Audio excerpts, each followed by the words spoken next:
Paano ba natin malalaman ang gender ng ating Indian ringneck parrots? Una, sa pamamagitan ng ring nito sa leeg. Ito ay makikita kapag ang Indian ringneck ay nasa 24 to 36 months na o nasa adult's feathers na. Ang lalaking Indian ringneck ay may ring sa kanyang leeg.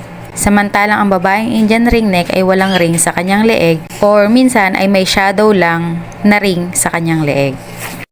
Makikita din ang kaibahan ng anyo o appearance ng lalaki at babaeng IRN. Ang lalaki ay mas malapad ang ulo at mas matikas ang kanyang dibdib. Isa pa sa visual na pagkakaiba ay ang haba ng kanilang mga buntot.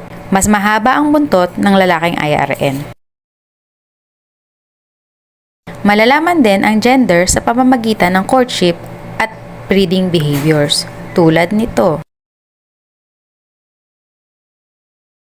Subalit, paano ba natin malalaman ang gender ng IRN kung ito ay bata pa?